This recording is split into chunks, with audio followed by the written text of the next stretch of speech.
friends are a victim. It's my race, it's my way, it's because I'm a Christian. I hate the internet and anyone who has an opinion. And everybody angry if you say white. Okay, fine. Pass me the brush and I'll paint my face to the shades right. Let's talk about abortion. Sorry, tell me how this works. Bacteria is life on Mars, but a heartbeat isn't life on Earth? Weird. I'm so stupid. Why are y'all so stupid? Get better problems, I swear to God that y'all want them, y'all so dumb. People so stupid, people so dumb, people so boo-hoo, wah, wah, wah. Get better issues, we're gonna run out of issues, it's so dumb. I'm a hater cause I can't relate to gay pride. Call me homophobic because I don't wanna date guys, K-tight. I for one am not surprised the world declined along the way. Give trophies to children for losing just cause they decide to play. We exercise the right to vote and hate the politicians. Ay, this is a democracy, it's partly your decision. Ay, this is weird, feels like this a different year. If I identify as a female, then when my balls and penis disappear. Children want a gender switch and hating men is feminist. Depression and anxiety are trendy, we're too sensitive. Invented 80 genders, not the world is not accepting it. They gave them more attention than normal women and men can get. What a contradiction, being human is so tragic. Focus on minorities, ignoring all the masses. Hallelujah, everyone. Activism saved the planet. No more plastic straws and paper, just paper straws wrapped in plastic. Congratulations. Y'all so stupid. Why are y'all so stupid? Get better problems, I swear to God that y'all want them, y'all so dumb. People so stupid, people so dumb, people so boo-hoo, wah, wah, wah. Get better issues, we're gonna run out of issues, it's so dumb. What does it mean when your mind starts to stray? The light has got thick images of love off the way. Brother, you better get down on your knees and pay. 1,000 more fools are being born every fucking day.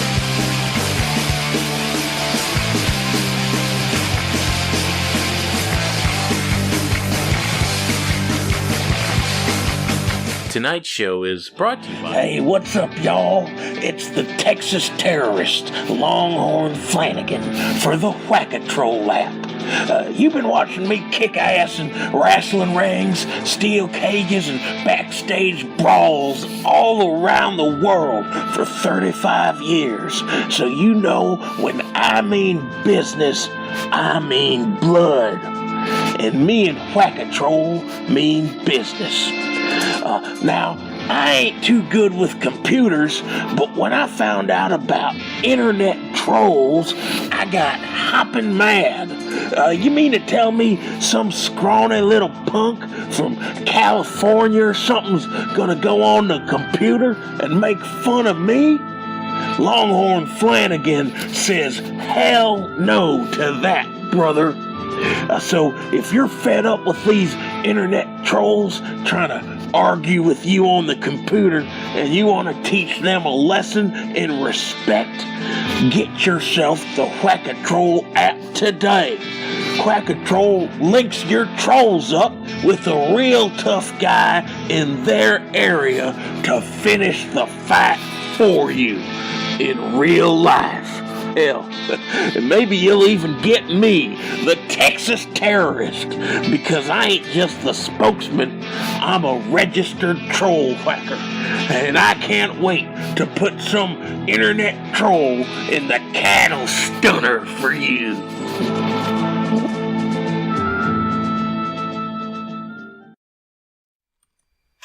Tonight is Monday, September 14th. 2020, and you are tuned in to episode 46 of the War on Morons. I'm Jay. And I'm Anisa, and thanks so much for tuning in to the only show online where we speak truth to stupidity every single week. And what a week it has been. I mean, just when we think we've seen it all, the morons of the world shout out, hold my beer, and crank it up another notch on the dumbass scale. I mean, at this rate, these guys are going to burn the country down before we even get to October. I mean, I'd say that's a little soon, but it might actually be a little too literal as well. But let's leave all the hand-wringing to those boring news shows on TV. At the end of the day, we're just here to crack jokes about the headlines. Yep, and we'll get right to those headlines in a moment, but first, we want to remind you, as always, subscribe to our RSS feed for free at thewaronmorons.podbean.com. If you do that, you'll never miss an episode. Or, if you'd rather watch our exciting new video stream, follow us on YouTube, Twitch, DLive, or Facebook.com/waronmorons. And one more thing, if you're tired of social media censorship as we are, check out our new page on MeWe. Absolutely. And finally, if you are watching right now and want to be a part of our show, go ahead and call our hotline at 813-906-9099. Catch us on the air, or if you don't reach us, leave us a voicemail. Even better, feel free to drop us a line in the comments down below. Tell us what you think as you're watching. Now let's get into this week's Top Morons. All right, so I'll start it off. I've actually got a whole stack of stories here. I know you got a couple too, about our increasingly useless education system. While some people out there see the crumbling standards and the radical indoctrination that we're seeing from kindergarten all the way through graduate school as a dark sign of the times, here at the War on Morons, we're happy to know that show prep will be a breeze for generations to come.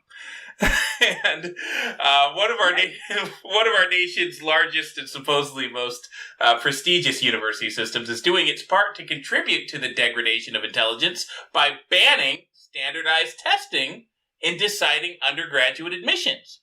That's right. Oh. Yeah. I have some follow-up questions on that. I've got a lot of follow-up questions, but yeah, it's the University of California. Because of course it is.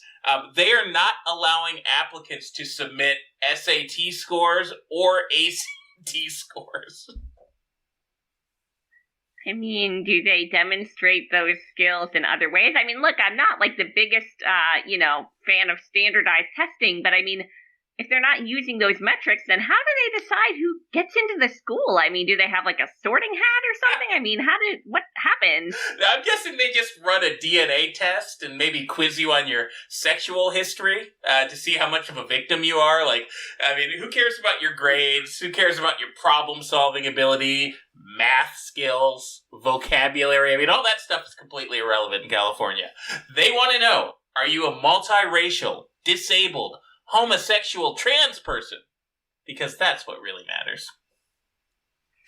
Yikes. I mean, they got a lot of problems in their state. It's starting to become pretty clear why they can't figure out how to produce their own electricity or water or anything, really. Yeah. Or put out a forest fire. All right, maybe that's a little... Okay, moving on. A little too quick for that. little soon. Speaking of the stupidity epidemic that has taken root in our higher education system, because I definitely agree with you that that's there, one Massachusetts women's college is now describing itself as a women's college that is gender diverse. Okay, I mean, that makes sense. I mean, there's, like 80 or 90 genders now? Maybe some of them are women's genders and some of them are men's genders. I don't know how this stuff works. That seems more confusing. I don't know. I mean, like, look, at the end of the day, I support people if they're gay or straight or whatever they are, but if you don't identify as a woman, why the heck would you elect to attend a women's only college? I mean, it's for the same reason that you elect to go to women's only bathrooms when you've got a 5 o'clock shadow. We've reached a point where they're so afraid to use common sense and to offend anybody that they're just completely contradicting themselves. And what can you do, right? I mean, I thought they wanted their safe spaces and they wanted people to be able to congregate, amongst themselves so they can feel safe and like supported. But now they want more. I don't know. Like, it just is so contradictory and hypocritical. Look, how is it a safe space if you can't even be free to be a non-binary gender? I'm going to trip over myself trying to mock this. It doesn't make sense to me. And like, I'm scared too, because what if you identify as like non-binary, but like, how do they determine if you're a female are you a female non-binary or are you just non-binary? Like, And this is why we need to have these gender reveal parties. Like, everybody says, hey, they're too explosive. Hey, they're a hazard. Hey, they're going to burn down an entire third of the country. Well, if we don't have this, then people won't know whether they can go to fucking Wesleyan or not. Stop it. Anyway, moving on. If you think that last item was a bizarre way to virtue signal, the University of Washington is actually advising professors to pass black students on the mere basis of their skin color, after an online petition demanding different grading standards based on race gathered a whopping 26,000 signatures. What? Yeah. That's insane. That's like... I mean, who the heck wrote this petition anyways? The phrenology professor? I was thinking maybe the football coach. But either way, apparently they weren't listening to Joe Biden when he made that quip about, what do you say, poor kids can be just as smart as white kids, or whatever racist shit he said that day. Oh my god. Seriously, this cannot be a real story. I mean, it's like the most racist thing I've heard all week. No, it's real. Apparently their reasoning behind it, which, I mean, talk about I would love to hear this. It's another big stretch in logic. So their reasoning is that black students are too busy protesting for racial injustice to, study. Which might have actually had some merit. If this was 1960... in Mississippi instead of 2020 in fucking Seattle. And if anyone could find a single black person at one of these BLM riots in Seattle, I mean, if they're giving you credits for rioting and protesting, I think they need to give it to all the purple-haired trust fund white kids that are making up these BLM rallies. Fair. And I mean, on top of that, I just don't even know what their end game is with the riots and the protesting. I mean, certainly you could make a lot more meaningful change by actually attending college, going to your classes, getting a degree in something, getting a position where you can affect change and be the change you want to see in the world. But no, we should just pass you because you have a certain skin color and therefore you're oppressed or something. I mean, I don't know. That just seems bizarre to me. Yeah, and then unleash you into the world with no skills, and like with a degree that you didn't earn, and with a level of entitlement that is just ridiculous. But yikes! I don't even want to see how that plays out. Now, if you think it's difficult finding a black person at a BLM riot, you might be surprised to learn that it's even hard to find one as the professor of history focusing on politics and cultural practices in Africa and the African diaspora at George Washington University. I mean, that's not that surprising. It's not like you need to be black to be knowledgeable about history. Well, that's not what former Professor Jessica A. Krug thought when she, a white Midwestern Jewish lady, spent years impersonating a black woman for her career. Okay, I mean, maybe aren't these people, like, trying to convince everybody that, like, if you're black, you're basically painting yourself up to look like a deer and wandering out into the woods during hunting season? Like, what? Why is she trying to do this to advance in the world? It's pretty crazy. I mean, I can't imagine why she thought this was appropriate. It's almost like they know they're lying. It only came to light when she resigned from George Washington University, effective immediately recently, and actually claimed on her blog that she, get this, assumed identities within a blackness that I had no right to claim. First, North American blackness, then U.S.-rooted blackness, and then Caribbean-rooted Bronx blackness. So there were levels to this shit. I mean, she had, like, multiple personas. I didn't even know that, there was, like, a thing with, like, multiple different... Apparently, that's the sort of thing you learn when you're getting pursuing a completely worthless degree at GW. I mean, doesn't that sound more racist? Like, oh, I had all these caricatures of what I thought black people were that I portrayed. Like, who the fuck is this? Nicki Minaj? Seriously. She's got multiple personality disorder, and every single one of them is toxic. Well, yikes. Anyway, now that she's given up her job at the university, probably making room for somebody even more moronic. Maybe that professor could make up for her lost income like one California high school teacher who goes by the name Denise Rose. This high school teacher started an OnlyFans account.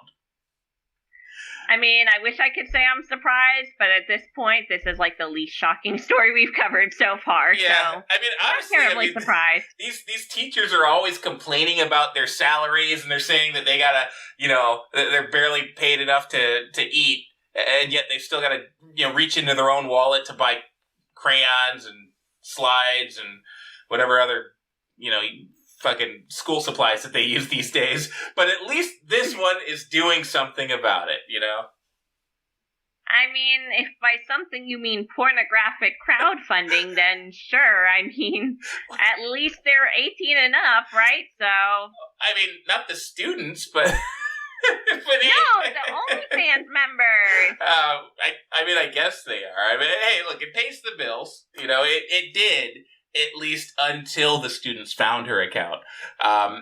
It cost them a lot to see the goods. Apparently, they had to scrounge together $5 a month to view her adult content, which... Yikes! I mean, $5 a month? Yeah, so now she's out of her job at the high school, which apparently, obviously she spent a lot of time getting there. I mean, you gotta pursue a certain degree to get that. You've gotta earn that job. Well, she's out of that job. I don't think she's ever gonna get hired again. But at least she's honestly, she should go the college route. I mean, the college professors seem to be able to do anything they want. But they probably to be give her fair, tenure. I mean, I don't think. Yeah. She's like, look, I'm not only in a victim class because I'm a minority group. I'm also a pornographic actress, and I've got to tell you that people just really judge you. They really judge you. She can teach women's empowerment or something like that. I mean, I don't know. Yeah, I mean that's perfectly qualified. According to what I'm seeing all the liberals say about that movie Cuties online, apparently this is what women's empowerment is, especially if you do it, when you're hanging around with children all day. God, that is so disgusting. It's really sad that her students found this. Like, hopefully they weren't underage, because that is just unfortunate all the way around. Yeah, if they're underage, then she'd have to work for Netflix. Oh, no. Yikes. Well, I saw another one. I saw another article. Apparently, this is a more common problem than you'd think. There was another article. I can't remember where this woman was working, but she was actually an elementary school teacher. Speaking of making things even worse. And it hasn't been fired. She hasn't gotten in trouble for this. She was just commenting about this article. And she's like, oh yeah, no, a lot of us are doing this. I'm an elementary school teacher. I set up my own OnlyFans. So, I've got a way to get some extra income. You know what she's doing on the OnlyFans? Taking her top off? Well, yeah, I mean, how much... Yeah, but she's found a way to make this sound somewhat more socially acceptable. So she's set up a tutoring business on the OnlyFans. What? Yeah, she tutors adults, at least. She says that they're all adults. I don't know why an elementary school teacher is teaching adults anything, but she says... Yeah, like... she makes it interesting. What could I possibly need tutored on? Like PEMDAS? I mean... I've met some adults these days that have an elementary school level of reading ability, so I can see it. But yeah, apparently she's just like, she peels off, an item of clothing every time you get like the multiplication table right or whatever. Yeah. That's wild. I mean, that is freaking wild, really. I mean, how do you even think to combine the two? Like, I don't understand. Like, what if you're like, I'm trying to think, but imagine there's like a lady who's like a cashier at Winn-Dixie, right? Yeah. And like, what if she's gonna start an OnlyFans account where she like is like a topless cashier? I mean, how far does this go? Hey, everybody has to have a gimmick, apparently. I mean, you can go on Google and you can type in boobs and you'll get 10 million results. How are these people finding ways to get people to subscribe to see their content? Well, they're making it their own. Yikes. Okay, well, that is This is truly disturbing. This segment is really getting off the rails here. I swear, but it kind of reminds me of that meme. I mean, I've seen memes of people making jokes about their kids' teachers being strippers. So I guess it was really only a matter of time until they took to OnlyFans. Yeah. I mean, well, this will happen when you don't have to pass a entrance exam to get into college, or if they just pass you, because of your skin color. Eventually, very true. You're gonna have to start stripping. All right, it looks like we're getting a call on the hotline. Oh, thank God. This is going downhill very fast. Yeah, I'll pick it up. So area code 602. You're on the air. State your name and where you're calling from. Hi, this is Ivy. I'm calling in from Phoenix, Arizona as a representative of the OnlyFans creator community. Oh, okay. Well, I'm sure you've got some insight on our last story. Let me guess. You're a preschool teacher. No, you're being, pretty harsh. There's a lot of great creators out there, artists out there on OnlyFans who are providing much needed services for members of the kink community who may not otherwise have access to the type of content that we create. I, for one, am in a very unique space, and someone that is devoted following. Ivy, maybe you can help me understand this, because I really don't.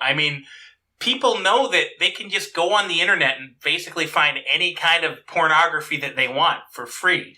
Why are people spending money on this OnlyFans? Like, what could you possibly be doing that they can't find somewhere else? Well, for one, all of my content is completely custom. So my fans can send me requests and I can fulfill them, customized if they want. Two, I think you're being too generalized. I fulfill a very niche section of the industry. I don't think that there's anyone else out there doing exactly what I'm doing, which is why that I've built the following that I have. Okay, I'm probably going to regret asking this, but, you're not doing anything illegal, are you? You're not going to get us in trouble here. No, I'm not. Of course not. Okay, so what is this special niche that, your fans like so much? Well, I identify as a houseplant, and so I make videos and content all around the fact that I'm a plant. Did you just say that you're a plant? You're a house plant? Yes, and, things have been going very well. People, they want to see my WAP. I'm a wet-ass plant. I get a lot of requests showing them that I'm a dirty girl and covering myself in soil. There's just a lot of different, different ways that I express my sexuality through, being a house plant that, the traditional pornography industry doesn't accommodate. They're not familiar with the space and they don't, and it's not authentic. People want to see someone, this is real for. I really am a plant. I, live off of, chlorophyll and sunlight and water, and, that's just who I am. It's not an act for me. I don't even know what to say to that, Ivy. You live in Phoenix. It's kind of a dry climate out there. What do you do when there's a drought? Well, on occasion, I identify as a pretty, I identify as a pretty sturdy plant, that we have out here. You may have heard of it. It's a common house plant. It's the snake plant. I purify the air. I grow in a variety of conditions. My fans, they really just want to make me happy. They pay money to water me or give me extra sunlight. It's a really special community, and it's given me a lot more than just money. I mean, these are people who I've connected with over our shared love of being houseplants. So there's more of you out there? You're not the only person that thinks you're a plant? Well, there's basically two types of us. There's those of us that are plants, and then there's those of us who are gardeners. And so you meet people of both kinds. Mm-hmm. I mean, I guess there's something out there for everybody, but this I gotta tell you, this is one of the weirdest calls we've ever taken on this show. But what can I say? It's obvious that you are a little bit closed-minded.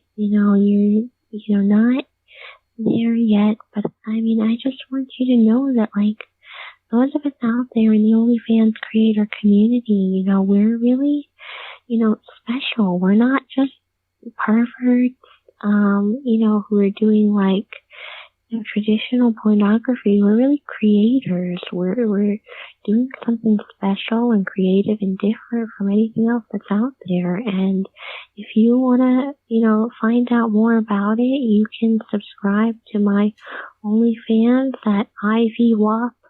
It's only $35 a month, and you can see all my content on what being fertilized and being watered and all of that good stuff. So check it out, like and subscribe. All right, well, that was fucking weird. That's all. That was weird. Yeah, that was really bizarre, but it seems like a great time to move on to a different subject. Yeah. I think we had enough OnlyFans content for one day. I mean, I don't know how I'm going to ever eat a salad again.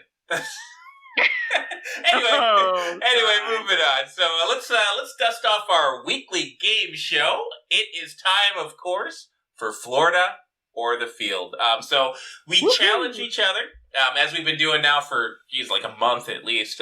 So we challenge each other with 3 of the weirdest and wackiest news stories that we've been able to gather this week. And all you have to do is correctly guess whether the story took place right here in Florida or anywhere else in the world. And of course, I won last week, so I'll be defending my title as the... Look, there's a first time for everything, but I seem to remember you saying it didn't matter who got the most right last week. It's all about who picked the best stories. Now, nevertheless, I don't really recall that particular conversation. But anyway. Well, it happened. Listen. If you're going to be watching while we're playing Florida or the Field, definitely let us know in the comment section below. Play along. Make sure you let us know where you think the stories are from too. Awesome. All right, so let's get into it. I'll start off. I think this is a great headline for our first story of the segment here. Man crashes into drive sober or get pulled over sign, gets arrested for DUI. Gotta love it. All right, Gotta love it. So the background on this one. So a 22-year-old man was arrested after deputies found him near the damaged sign. The driver reportedly told deputies that he was on the phone with a friend when he hit something, but he was unsure of what he hit. So they had him do It's a mystery. Yeah, because, of course, he wasn't even looking at the road, apparently. So he failed this field sobriety test. He blew over twice the legal limit in a breathalyzer test. His BAC was a .166, according to the arrest report. Shit, if you're that drunk, what do you need to be on the phone with a friend for? What, is he phoning a friend on how to drive? Or how to keep his eyes open, or what? He's 22 years old. You remember when you were 22 years old? He's probably calling a friend just to tell him how drunk he is. Bro, dude, I was just at the bar, man. I am drunk. He's 22 years old. He should be texting and driving, not on the phone and driving while he's drunk. Jeez. Well, you know, he Kids probably these saw one days. of those This guy's signs old school. that said, you know, don't text and drive.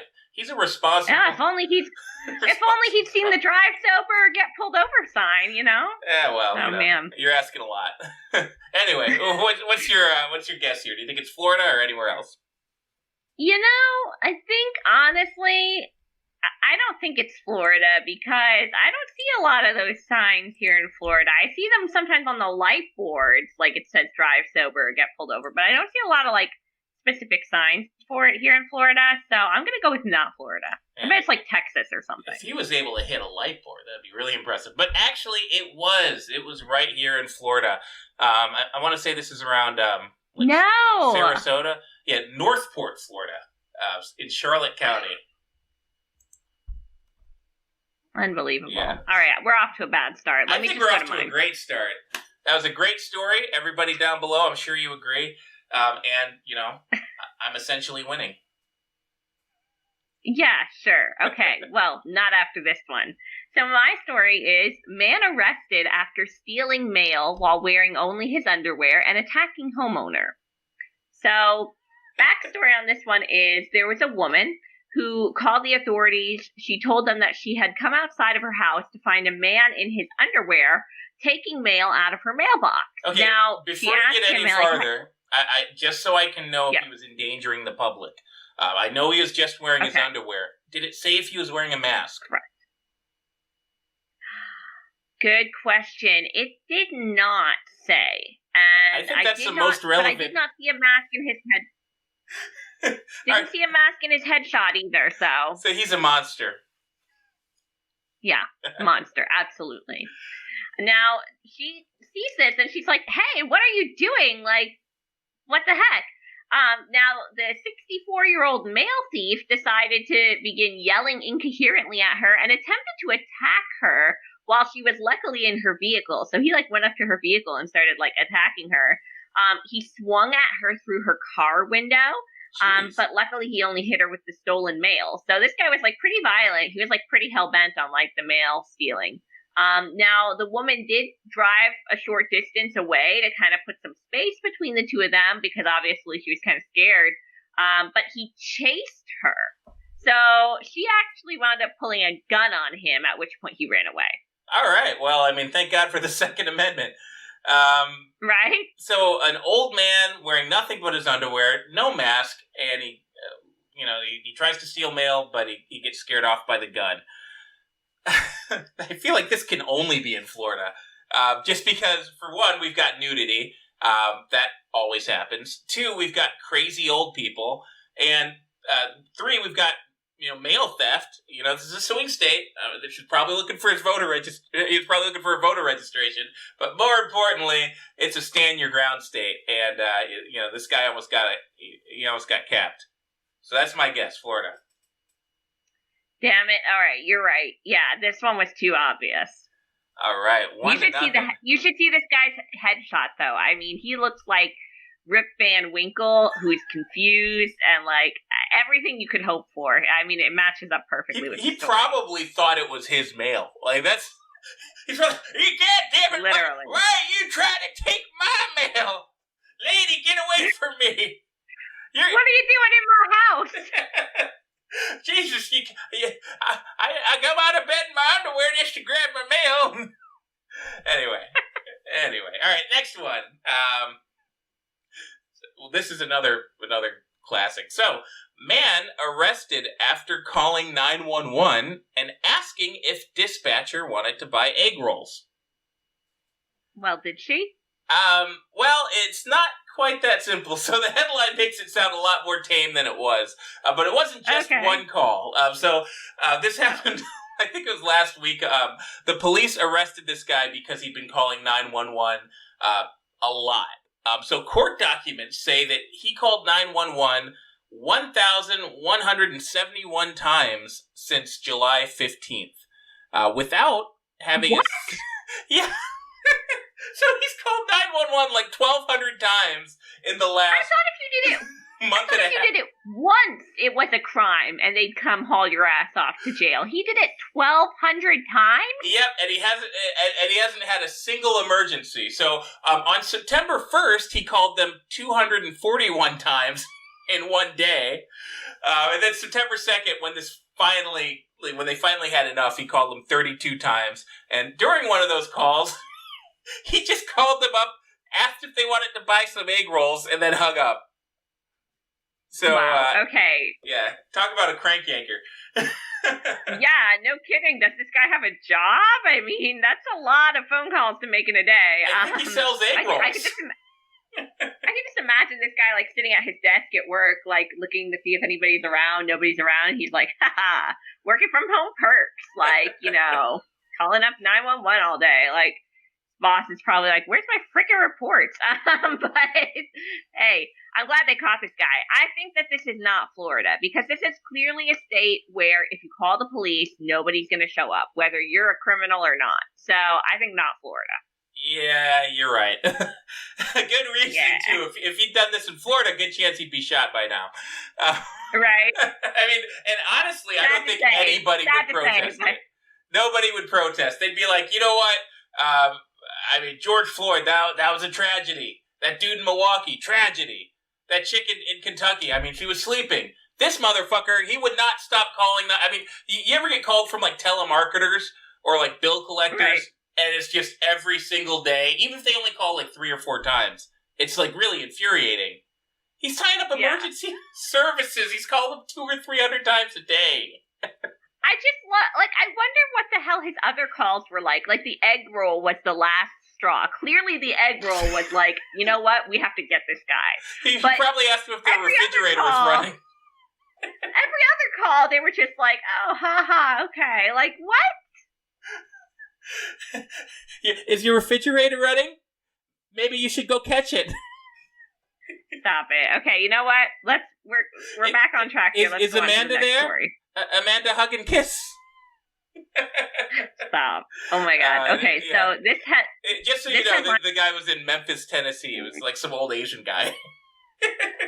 Oh, wow. I was not thinking Memphis. That's surprising. Yeah. Anyway, let's move on. All right. You're going to love this next headline. So, man drinks 7 pints of his own piss every day and claims that it's healthy. Is he dead? No. Well, not at all. Maybe that's what's keeping him from getting COVID. Yikes. Okay, now, look.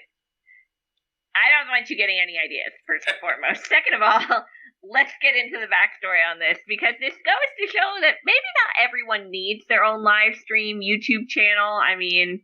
This guy, he is set up online, he live streams, he goes on YouTube, he talks to his followers about this. He claims to drink 7 pints of his own urine every day. That's 9/10 of a gallon.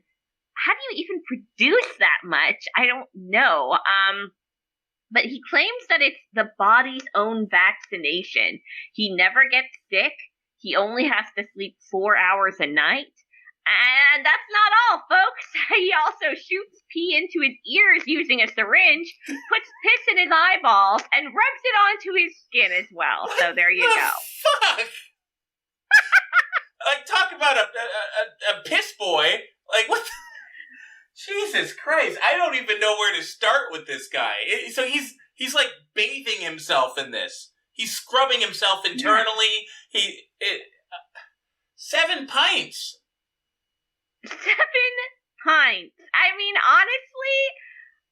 Honestly, I think that this guy might be psychotic. He says he only has to sleep 4 hours a night, and he's bathing in his own piss. That sounds to me like you need to be on antipsychotics pretty quickly. This sounds like the end of The Aviator. You say he's a live streamer? So he's got a channel, like on YouTube or something? He does, yeah, where he promotes his lifestyle. All right, comment down below in the chat. Would you watch our show more if we were drinking our own urine? No, we're not. No, Look, I don't care. I want to get some more subscribers. I don't want them that bad. All right, I'm stalling. I don't want them that bad. This is... honestly, this sounds like, I mean, I've heard of stories for people like in different countries that like drink their own urine, like, but I don't think it's not like this. It's like small amounts, and it's like really, really weird, like fringe religions. This doesn't sound like that. This just sounds like a pure fucking crazy man. And I mean, we do have a lot of them down here. I guess I'll go with Florida. I could see somebody doing that around here. Yeah. All right. Well, you are wrong, my friend. Wrong. Hey, I might be wrong, but right. I feel good. I feel good about the fact that I don't live near this fucking guy. Oh, yeah. And you're not going to be surprised when I tell you where this guy is. He's in, I mean, actually you might be, because the Germans are very clean people, but they're also very weird people. No, the Germans can be very clean people, but they can also be very dirty. And apparently this guy's an example, so he's a German. Right. German, yep. Makes sense, you know? It does. All right, now we're on to the tiebreaker round. Tiebreaker round. All right, so what are we, 1 and 1 each? Woo.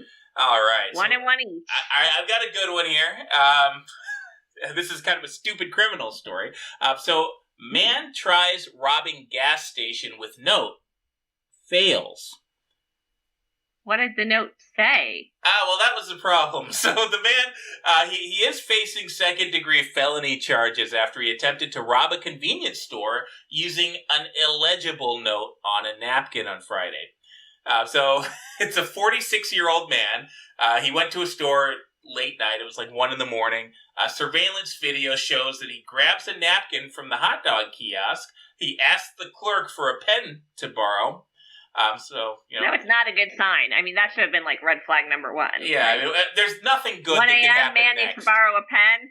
You know, you're grabbing hot dog napkins and asking for a pen. I'm not expecting you to, like, give me any kind of, you know, information that I want to see. Right, like you're going to write me a personal check for a 79-cent hot dog at 1 a.m. Okay, yeah, sure. But the problem is, apparently this guy's illiterate or something. So he just scribbles some note, and he hands it to the clerk, and the clerk, like, he tries to read it, and you can see on the surveillance video that he's just utterly confused. He doesn't know what to make of it. It's like, it was like Charlie from Always Sunny handed him something. Oh my God. So then another clerk walks by, and the would-be thief, you know, he folds. He just takes his napkin back, he puts it in his pocket, he leaves the store. And somehow they put 2 and 2 together. They figured out he was trying to rob him, and he's wanted now. But I don't even think he should get arrested, to be honest. I mean, did he do anything illegal?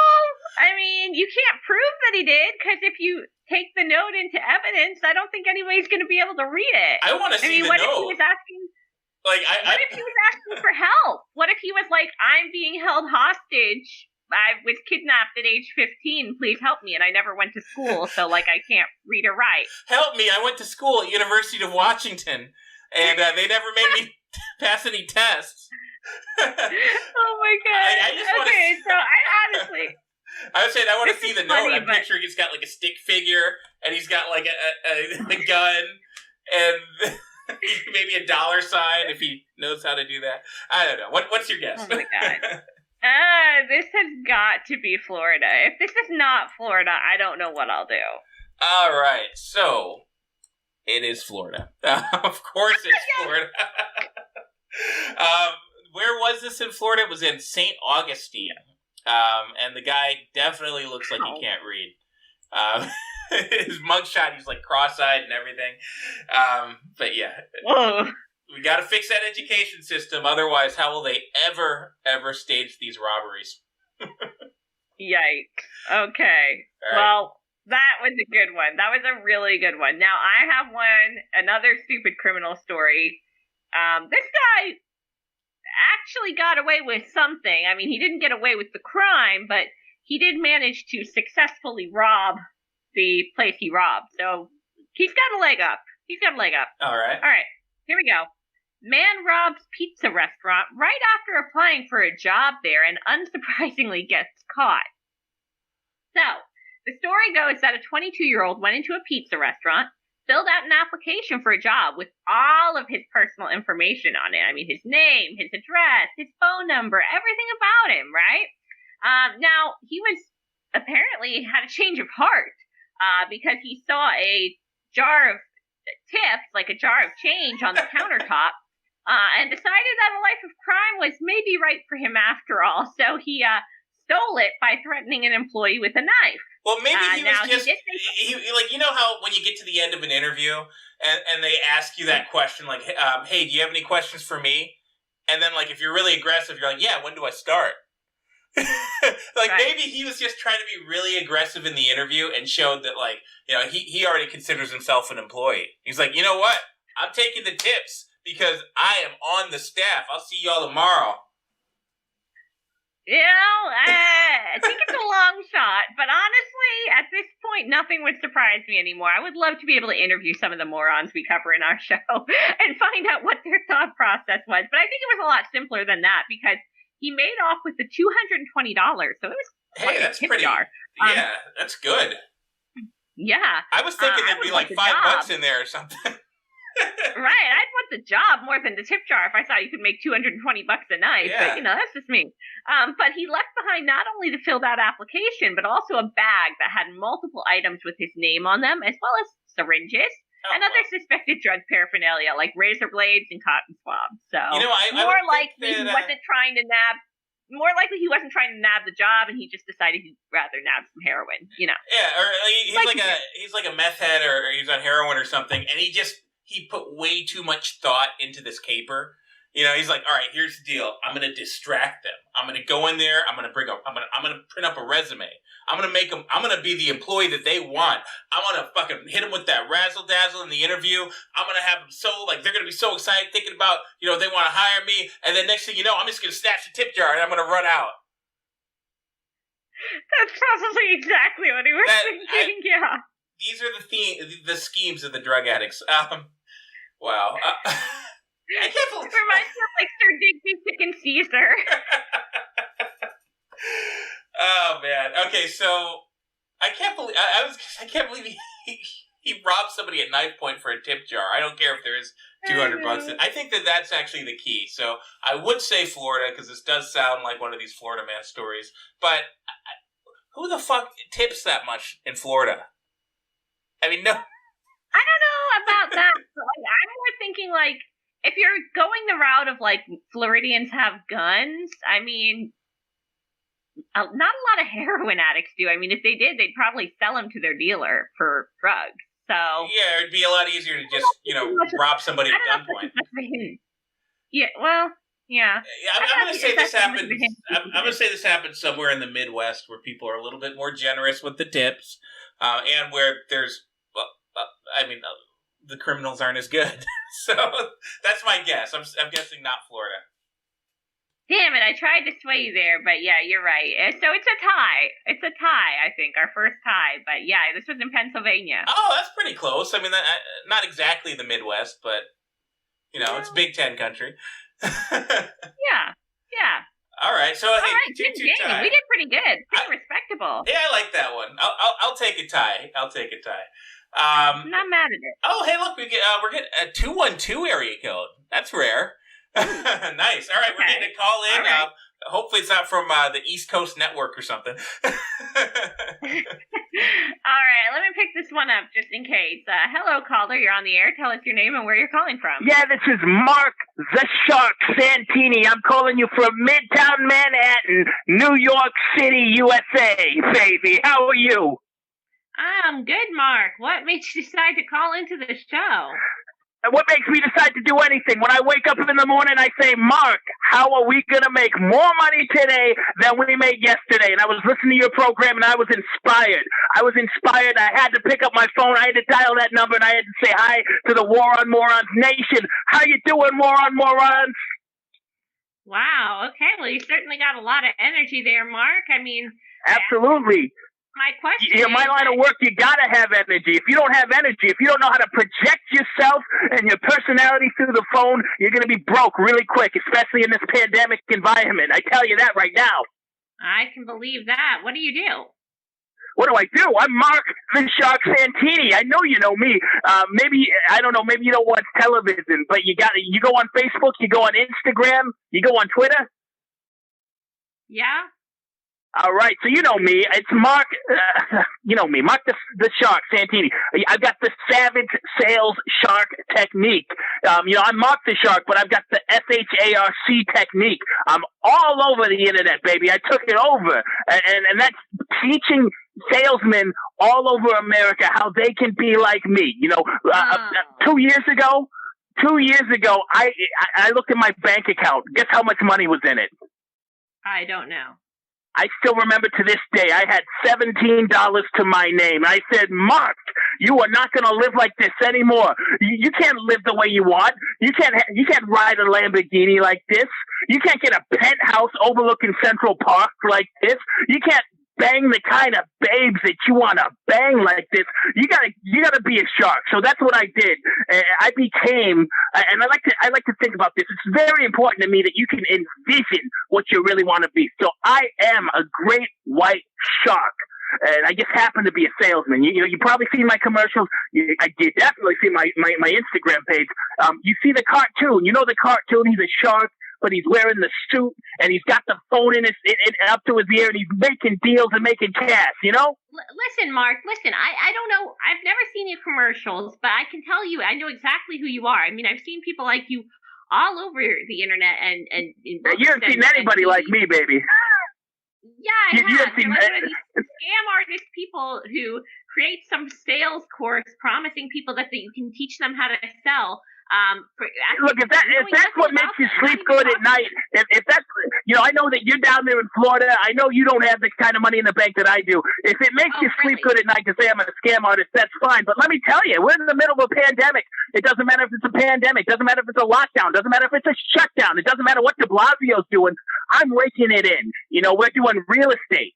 And then we're doing reverse mortgages. We're doing pharmaceuticals. And then we're selling rehab beds. I make money on the phone every day. And that's because I am a shark. And if a shark, and this is what I mean when I talk about the savage sales shark technique. That's the SHARC. And before I get to what that acronym means. You can't even spell shark correctly. Why the hell would I buy your course? It's a mnemonic. It's a mnemonic, baby, and it spells something out. And I'm gonna get to that, but first I'm gonna describe to you so you can envision in your head and you can understand. Because you ever been swimming, you've been surfing, maybe you ever go into the water down there. Yeah, I mean I've been swimming before. All right, so picture you're in the ocean. You're down there in Florida. You're in the Gulf or whatever you got down there, and you get attacked by a shark. And that shark wants to eat you. If you tell him, I'm not interested, what's going to happen? Nothing, I don't think. He's still going to fucking eat you, right? Yeah, I mean, I guess. Because he's a shark. Not. He's a shark. Look, if you don't understand that metaphor, I've got another one. It's a little blue, but you get it. So let's say you're in prison. Let's say you're in prison. All the morons out there, think about it. Imagine that you're in prison and you have a cellmate, and that cellmate's me. But I'm not Mark the Shark Santini. I'm Big Baba.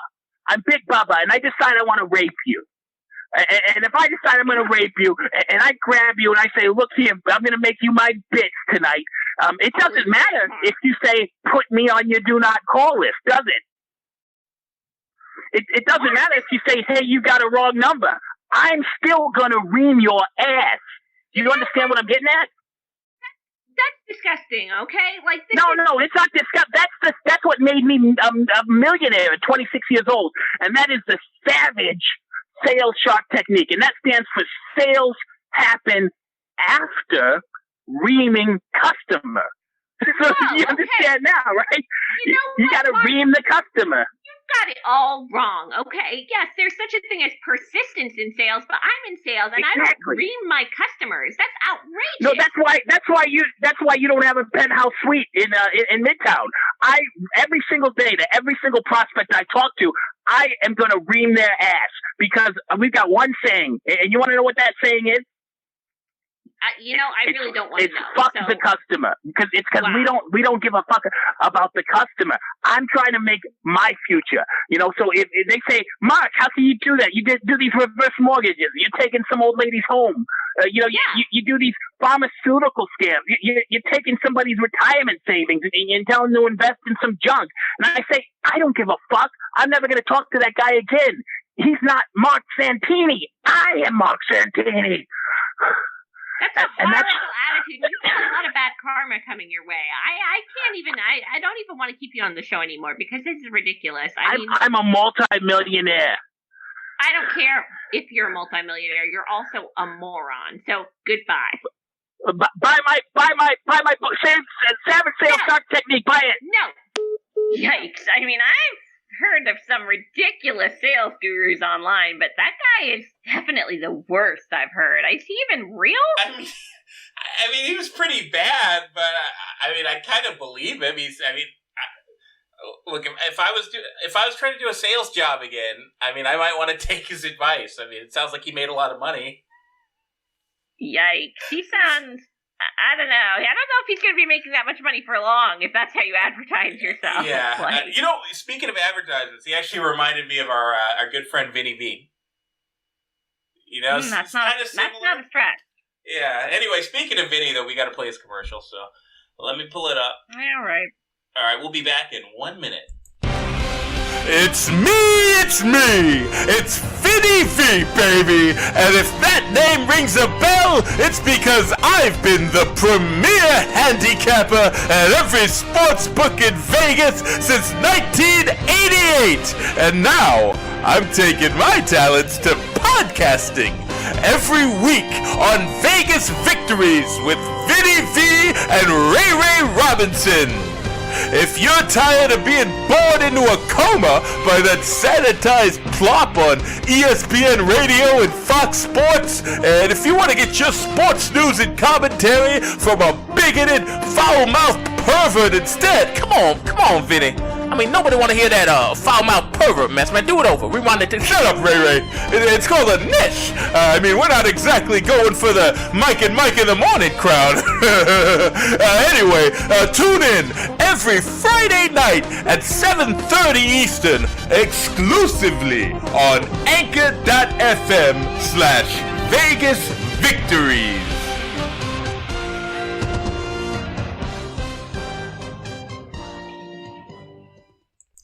All right, we are back and making great time today for episode 46. Hopefully everybody's enjoying the show. We've got one more segment for you. So I think I'll get things started because I've got a really weird story here. So one North Carolina man, he got a lesson in instant karma when his own attempt to dispense a little payback literally blew up in his face last week. Okay, you've definitely got my attention. Yeah, so this guy, his nickname is Smokey. Apparently he asked a customer at a Circle K convenience store if he could borrow a car jack. And when the customer said no, the aptly named Smokey proceeded to pour accelerant all over the other driver's car and set it on fire. Holy shitballs. Do they call him Smokey because he's an arsonist or because he smokes crack? It could be either one. But, that's not even the best part of the story. So the best part of the story is that Smokey ended up setting himself on fire in the process. Now, Charlotte... Well, thank God. Yeah, so he already got his comeuppance, but Charlotte police are still trying to track him down for the arson. Wait, hold on. He set a car on fire at a gas station, got set on fire himself in the process, and then somehow he, ran away? Yeah. What happened? Why did he need the car jack? Did he have a car? Did he escape in the car? I don't think he had a car. That's the best thing. Why was he trying to borrow a car jack? None of it makes sense.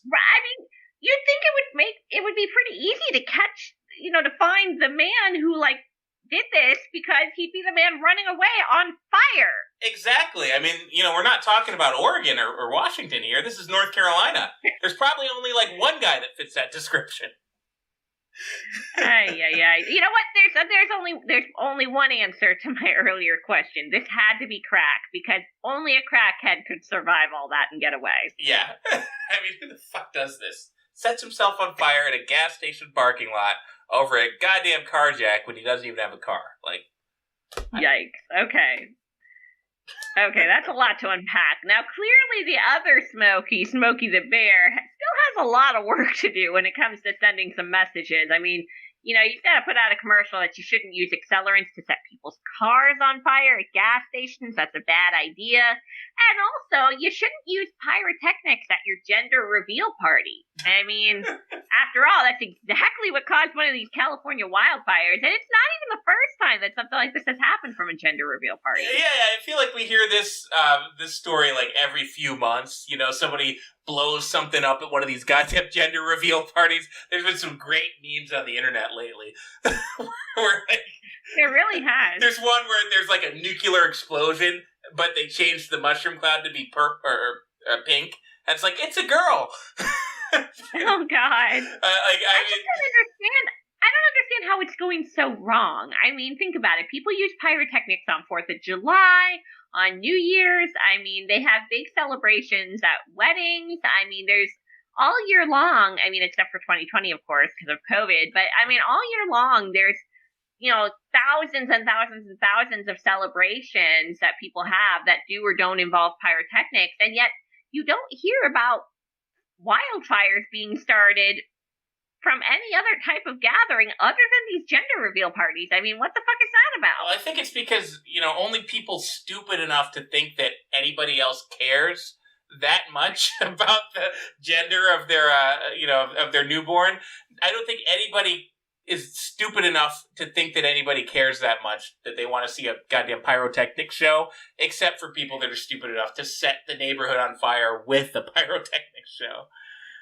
You know what? Ding, ding, ding. I think we have a winner. That is 100% accurate. With that said, though, I don't buy this story. And not because of the rumors and the arrest and stuff saying that, like, Antifa is going around starting these fires. I just don't believe it because this happened in California. Like, gender's not a thing there. I thought they got rid of that, like, years ago. You're thinking of most Californians, but there are still some, like, rural Californians, like the northern Californians. I don't know. I could see them maybe being a little bit more traditional. You know what it might be? It might actually be, because in California, you know, your kids pick their own gender, you know, once they're old enough to either reach for the Barbie or the G.I. Joe or whatever. Maybe the reason that the gender reveal parties are causing the fires is they let the kid whose party it is shoot off the pyrotechnics. That could be. You know, that could be. Yeah, you know, little acorn over there. You know, because they give it a funny name with it being California. Oh, God. He decided he's a boy. He's 5. He's going to set off these blue fireworks now. Subject to change. See you again in 5 years. Yeah. And then in another 10 for the funeral. All right, anyway, moving on. Oh, God, that's dark. Moving on. Maybe the West Coast, especially right now, the West Coast could possibly use a little more Florida man. Like Florida's shirtless pseudo-celebrity, Lane Pittman, who took his talents to Louisiana a couple weeks ago to face off against Hurricane Laura. Hold on. Who the hell is this guy? You say he's like a pseudo-celebrity? I've never heard of him. All right, maybe you haven't heard of him. You probably would recognize him if you saw a picture. So this guy, Lane Pittman, he's famous for basically whenever there's a major hurricane threatening, because he goes outside in, like, his underwear with a giant American flag, and he starts pumping out metal on, like, a boombox and, like, facing off against the hurricane. You haven't seen this guy, like, in memes and stuff? Oh, yeah, I think I have. I didn't think it was a thing. I just thought, like, he did it once. Oh, no, this is a guy. He does it, like, every time. Wow. So he, apparently, like, I mean, we've had a pretty quiet hurricane season so far in Florida, and knock on wood, you know, we don't need one. But this guy was sick of waiting for one to come threaten Florida. So when he saw that Louisiana had 2 hurricanes about to hit, he decided to go toward the hurricanes. And he came armed with the dulcet tones of slayers raining blood. And he headbanged in the hurricane's face. Wow. I mean, this poor guy, his 2020's really been pretty shitty, I have to imagine, if he has to go all the way to Louisiana to get his hurricane fixed. But I have to say, I mean, I don't really think that Slayer is going to hold off a Category 4 hurricane. I don't know, man. Slayer's pretty brutal. Have you heard Slayer? I have. I'm just surprised this guy isn't, injured yet. I mean, a Category 4 hurricane is no joke, and he's just standing there bare ass facing off with it. I mean, wouldn't he have been, swept away by now or something? I mean, maybe if he's listening to the fucking Scorpions or something. But this is actually this guy's 3rd major hurricane. So he's taken on Matthew. He took on Hurricane Florence. And now he's taking on Hurricane Laura. Okay, that's tempting fate, I'll admit. But, I gotta say, where was this pussy when Hurricane Irma was threatening? Right? Yeah, that was the scariest hurricane I've ever seen on one of those Weather Channel maps. Right. What was he, sleeping? Hey, seriously, what was he not? He didn't have he didn't have access to a Hansel and Gretel CD to face off with that one?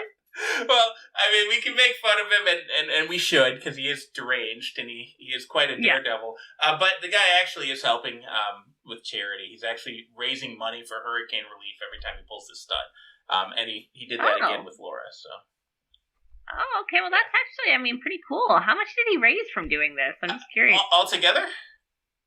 Yeah. It says here that he's raised $240. Oh my God! Are you kidding me? Wow. Good job, buddy. Yikes. Okay, look. Let's just move on. One man who's also famous for his death-defying stunts is David Blaine, who was recently sponsored by YouTube to attach himself to 52 helium balloons and fly around somewhat aimlessly just for the view. Wait. Definitely. He's flying around attached to helium balloons? That's a thing that he did. What the fuck? And did he have any kind of protection or a harness or anything? So he did have a parachute. That's how he got down. But he only put it on halfway through his performance. I was good. So for the first half of his ascent, there was nothing. This was almost the messiest game of 52 pickup ever. Seriously. I really just don't understand the whole purpose of this stunt. I mean, it wasn't for charity like our friend the headbanger. It was really just for publicity, I think. I mean, this is a guy who calls himself a magician, but there's really nothing magical about the fact that you can, ascend up into the air using helium balloons. I mean, we all knew that. Nobody's been deranged enough to try it, but this guy actually got to 24,000 feet in the air before parachuting back to the ground. Yeah, I mean, I don't know if it's magic, but it is impressive. There was that old guy that did it a few years ago. I saw a movie about him. Are you talking about Up? Yeah. I think it was called Up. He was an older fella. So I mean, it can be done. So. No, it doesn't. That's not real. What do you mean? I'm gonna have to feature you on next week's show just for that. All right. I don't really have much to contribute on this one, but that's okay because we're getting another call in. It's actually on the international line. Awesome. Ooh, okay. Well, listen, I'll take it while you fathom, how Up is not a real movie. Hello, caller. You're on the air. Tell us your name and where you're calling from. Yes, this is Bryan Bedford of Brainboozled. I'm actually calling from America. I'm here in Savannah, Georgia. That's your neighborhood, isn't it? No, not quite, Brian. But that's kind of a relief. Well, when I'm done here in Savannah, I'm going to have to pop round before I go back home, and I've got to say hi. Maybe we could have a pint and just get caught up, because it's wonderful to be here on the, what's this program called again? The War on Morons. Please. Whatever. No, I definitely want to give you a hearty hello on behalf of me, Bryan Bedford, and the entire team at Brainboozled. Of course, we're airing now on Channel 4, coming soon to America. Okay, well, Brian, I mean, last we spoke a few weeks ago, I remember you were tricking people pretty horribly. And so I don't know why you're calling it again. Yes, I was doing some. The last time we spoke, I was telling you about my magic program, Brainboozled with Bryan Bedford, and I gave you a few examples of some wonderful magic that I've done. Like take someone's actual mind, I twist it, I pervert it, and I ruin it basically forever with my magical powers and my magical prowess. That's not magic. That's just evil. That's just no. It is magic. It is magic. You know, I'm not calling for a morality lesson. I'm calling because you are demeaning my profession.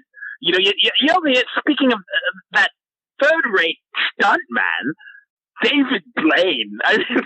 You call him a magician. I mean, that's you call him a magician. That's an insult. You realize that, yes? Well, I mean, he's not much of a magician, but that is what he's a fool. Profession. He's an actual fool. I mean, I look back at his career, if you can call it that, and it's, David Blaine hanging upside down. David Blaine's in a block of ice. David Blaine's going to bury himself alive. You know, he's burying the entire profession of magic anytime he dares to use that word. And I'm disgusted by it. And I just wanted to call to let you know that real magicians, really the only real magician, is Bryan Bedford of Brainboozled. And I mean, if you want to talk about magic, talk about my upcoming special. It's going to be my American television debut. I'm going to be with the team at the Spectre Inspector Squad, and we're actually going to be on Travel Channel. Really? Absolutely. I'm actually here with Ken. Ken Lee, from the Spectre Inspectors. He's I guess what I'd call a paranormal investigator, and we're actually here in this someone's home here in Savannah, Georgia. In fact, Ken, I'm on with the radio. Come on. Yeah. Hello. Is this George? No, this is not George. You're on the War on Morons? This isn't Coast to Coast? No. I told you, Brian, I don't do anything beneath Coast to Coast AM. Oh my God.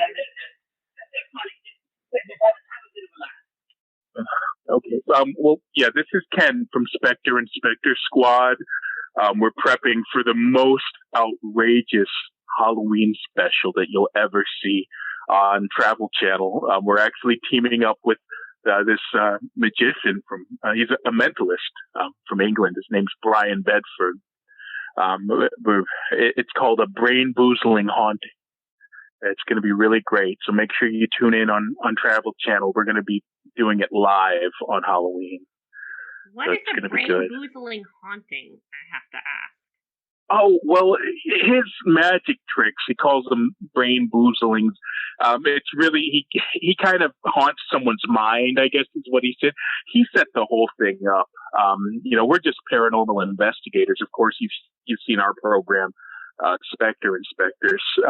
But Brian, he tells me that he was on Craigslist, and there was a couple that lives here in Savannah, and they were looking for a house sitter. I guess they're out of the house for the whole month of September, and so Brian just snapped it up. He got us the job as house sitting. So what we're doing, and this is all Brian's idea, we're trying to bind some spirits and some demons to the home. So my team, we've got a Ouija board. Yeah, well, we're trying to summon paranormal forces at this house because it's not actually haunted now. We investigated it, but it has a great gothic look. For ratings, we're gonna show the house live on Halloween. Once we've summoned as much spiritual energy as possible. And the family here. You're only house sitting for the month of September. I mean, you're not going to be there anymore. This is immoral. No, we're setting up. Ryan, did you rig up the bathroom? I think it's going to be a great shot if the camera's attached to the shower head. What? Oh, that's brilliant! We can see it burning out. Yeah. You're putting up secret cameras in these people's home, in their bathroom, in their shower? Right. We're rigging the whole home with video cameras and with audio monitoring as well. It's going to be kind of. Have you seen Big Brother? It's on CBS. Yes, but those people all signed up to be on Big Brother. Right. Well, if they knew it was haunted, we wouldn't have the same reactions that we're looking for. So just think of it as haunted Big Brother, where the family doesn't realize that their home is a host to demons and ghosts. That's horrible. How can you do that? What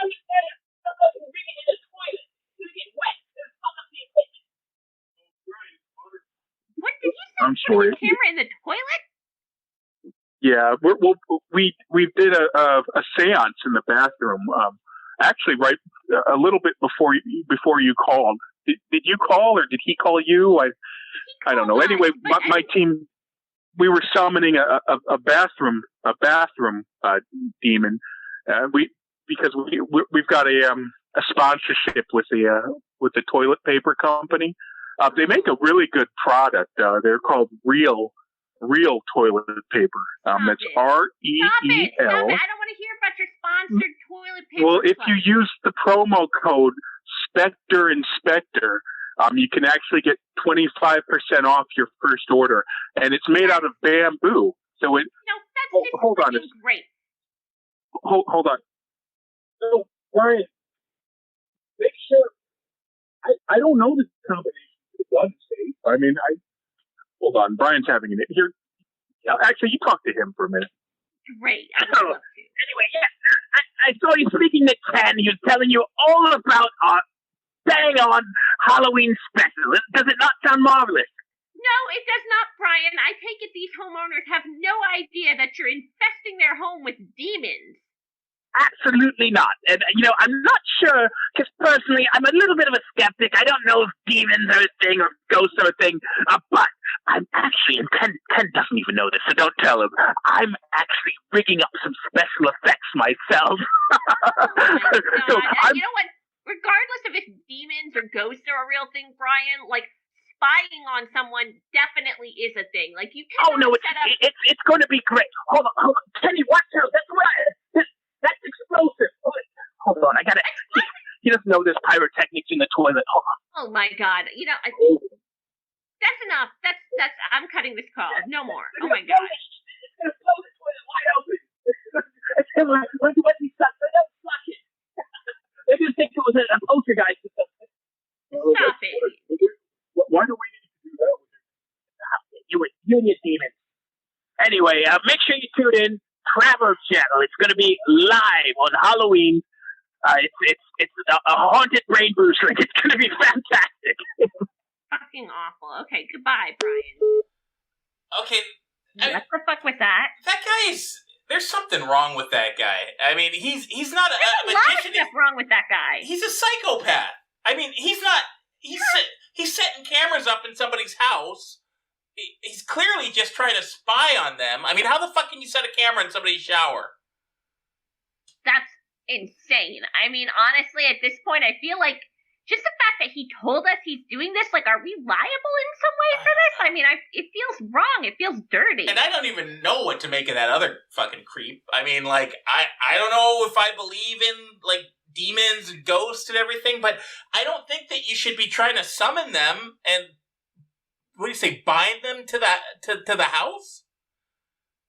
I literally think that like those homeowners should sue for the value of their home and damages. Like now that they've admitted it on air and they're going to put it on TV, like I'd be suing the Travel Channel hardcore, but that's just me.